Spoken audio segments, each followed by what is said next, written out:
Hello dear. तो आप सभी का बहुत डिमांड था, तो मैं एक बार फिर से आप सभी के क्लास रोक दिया हूं। और जो 2 एग्ज़ाम हो चुके हैं यूपी में सेकेंड ईयर का, उसका पेपर मेरे पास आ चुका है। टाइम नहीं मिलने के कारण मैं सॉल्यूशन नहीं कर पा रहा था। बट एक बात बता दें, पढ़ाई से ज़्यादा इम्पोर्टेंट आप लोग के लिए यह क्वेश्चन अभी होने वाला है।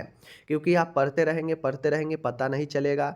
लेकिन आपको ये चीज़ ज़रूर समझना चाहिए कि मैं जो पढ़ रहा हूँ वो एग्ज़ाम में आ रहा है या नहीं आ रहा है, ठीक है? आप किसी भी स्टेट के हो सकते हैं पढ़ने वाले, तो हमको सब मेरे को तो सबके हिसाब से ही पढ़ाना है, समझ गए ना? तो ऐसे में आपको ये चीज़ समझना पड़ेगा कि कौन-कौन से किस प्रकार के क्वेश्चन पूछा जाता है। तो चलिए, एमएसएन 1 करा चुके हैं, आज हम लोग एमएसएन 2 लेकर आए हैं, जिसको हम लोग देखेंगे। सारा 15 नंबर का जो ऑब्जेक्टिव्स होता है उसको सॉल्यूशन करेंगे और सब्जेक्टिव में देखेंगे कि किस-किस प्रकार के प्रश्न पूछे गए हैं।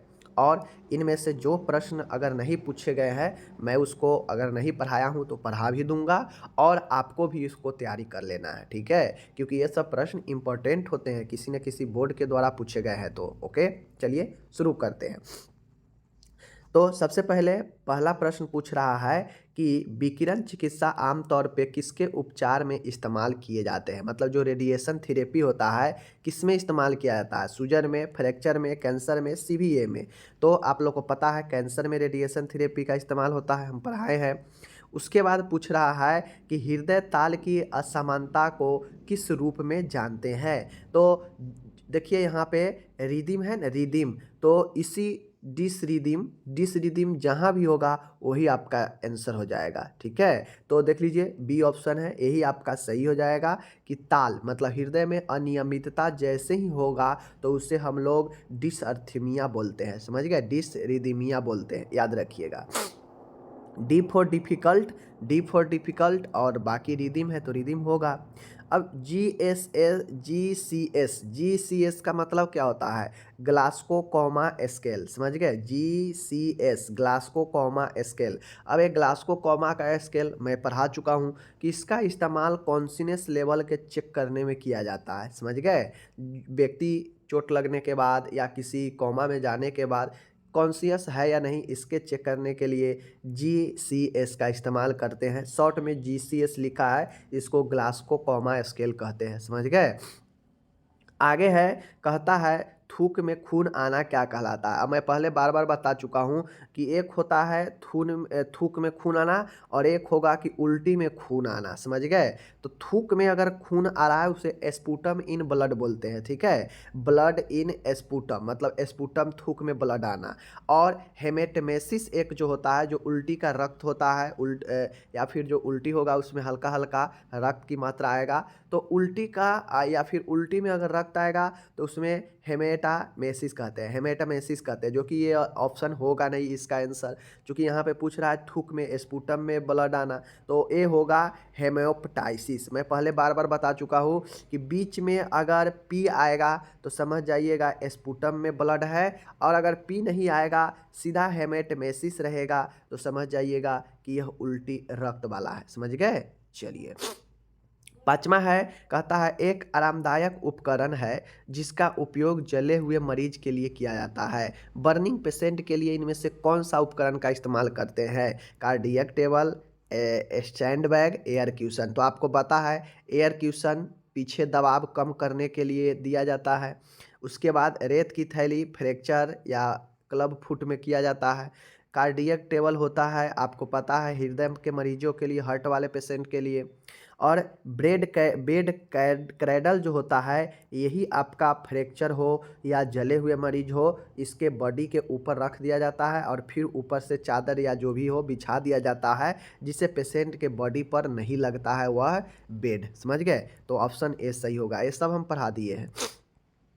दूसरा प्रश्न है, अच्छा प्रश्न है, मैनिनटोल एक लूप वर्धक दवाई है। My dear, mannitol is a loop diuretic. आपको बताना है कि मैनिनटोल एक लूप डायरेक्टिक है। देखिए, मैनिनटोल तो एक डायूरेटिक दवा है जो प्रेशर को कम करता है, समझ गए, लेकिन यह लूप नहीं है, समझ गए, यह प्रोटोटाइप ऑस्मेटिक प्रेशर वाला है, समझ गए। तो ये आप याद रखिएगा कि मैनिनटोल लूप वर्धक नहीं है, तो ये गलत हो जाएगा, यह प्रोटोटाइप का है, समझ गए, इस चीज़ को ध्यान में रखिएगा। अगर यहाँ पे टॉर्सामाइड फोर्सामाइड ये सब अगर देता ना तब लूप वर्धक होता, तब सही हो जाता, समझ गए, तो ये गलत है। उसके बाद है कर्टिकोस्टेरॉइड आर इम्यूनोसप्रेसिव इन नेचर, तो ये बात सही है, जो भी स्टेरॉइड दवा होता है वह हमारे इम्यून सिस्टम को सप्रेस करता है, दमन करता है, समझ गए। उसके बाद है कहता है डबल विजन इज कॉल्ड पिटोसिस, तो पिटोसिस मतलब होता है कि पलकों का गिरना, समझ गए, ये डबल विजन नहीं होता है, डबल विजन का मतलब होता है डिप्लोपिया, समझ गए, तो ये गलत हो जाएगा, पिटोसिस नहीं होगा।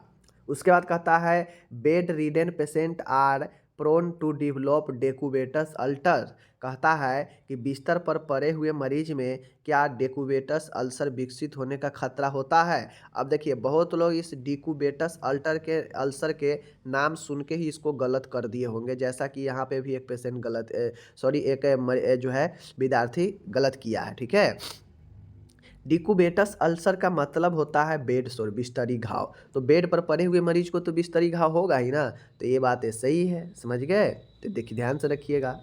नेफ्रॉन की सूजन को न्यूरोसिस कहा जाता है, गलत, नेफ्रॉन को सूजन को नेफ्राइटिस कहते हैं, समझ गए, नेफ्रॉन और nephritis, NEPRA plus itis, nephritis, तो न्यूरोसिस तो एक मानसिक रोग है, ब्रेन का रोग है, तो ये गलत हो जाएगा, समझ गए।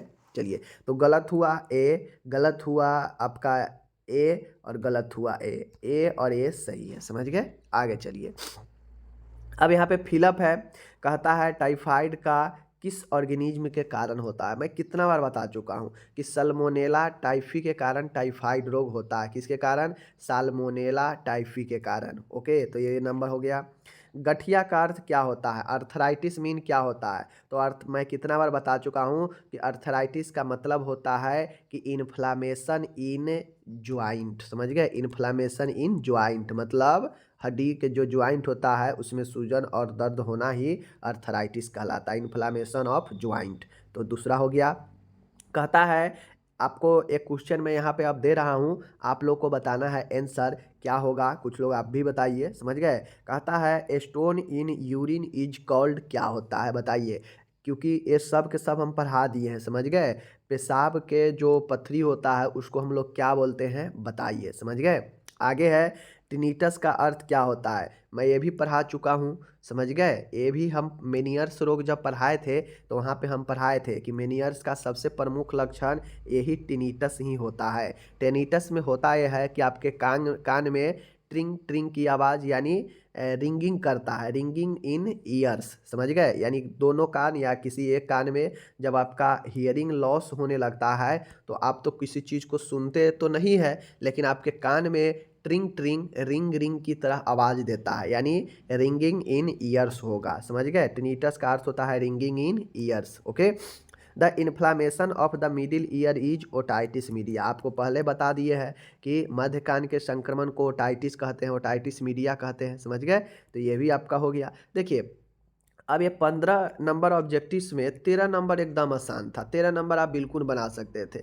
2 नंबर में मान गए 2 क्वेश्चन ऐसा था जिसमें स्टूडेंट फंस जाए, कोई दिक्कत नहीं है, सब के सब कोई नहीं बना सकता है, और जो थोड़ा सा अच्छे स्टूडेंट होंगे वो तो 15 में 15 बना के आए होंगे, समझ रहे हैं ना, तो ये वाली बात है। चलिए आगे हम लोग चलते हैं, चौथा प्रश्न है, यहाँ पे आप लोग जवाब जरूर दीजिएगा जो प्रश्न हमने आपको दिया है। अब यहाँ पे देखिए डूबने 5 नंबर का प्रश्न है, 6 में से 4 का जवाब देना है, ओके। देखिए कहता है कि डूबने के निकट मतलब कोई पेशेंट अगर डूब रहा है तो आप उसको कैसे बचाएंगे, क्या करेंगे, उसके निकट जो है आपको क्या करना था, लिखना था उस पर, समझ गए। आपदा प्रबंधन में नर्स की भूमिका, ओके, पढ़ा दिए हैं। आपातकालीन देखभाल में नर्स की भूमिका, ये भी हो चुका है।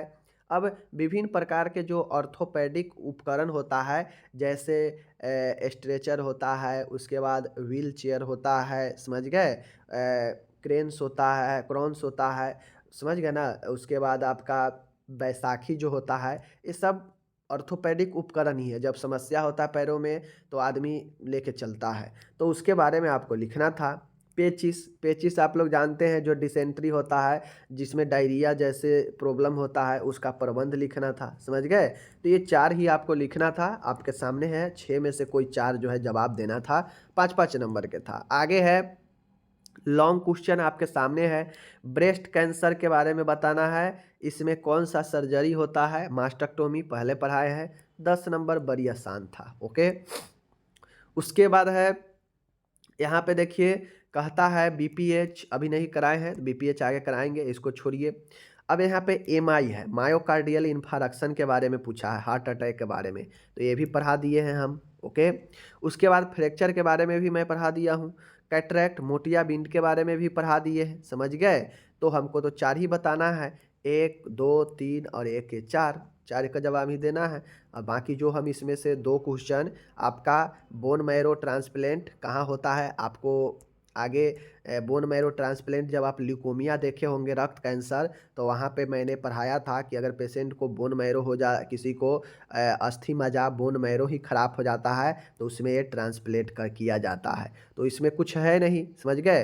बाकी लिख कर आपको नर्स की भूमिका ज़्यादा इंपॉर्टेंट है, वो लिखना था। बाकी इसको छोड़िए, 4 ही लिखना था, ज़्यादा दिमाग लगाने की ज़रूरत है नहीं। बाकी जो बीपीएच है और ये हम पढ़ाएंगे आगे, अभी सिलेबस तो मेरा बाकी ही है।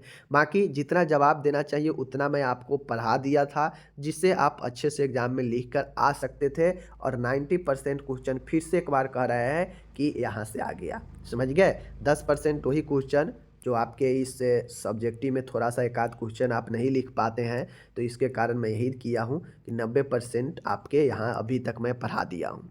अब कब, जब मेरा अभी सिलेबस कंप्लीट नहीं है, सिलेबस कंप्लीट हो जाएगा तो देखिएगा आप सब के सब का आप जवाब दे सकते हो। ओके, चलिए हम आपसे मिलेंगे अगले वीडियो में, आप अपना ख्याल रखिएगा, तब तक के लिए।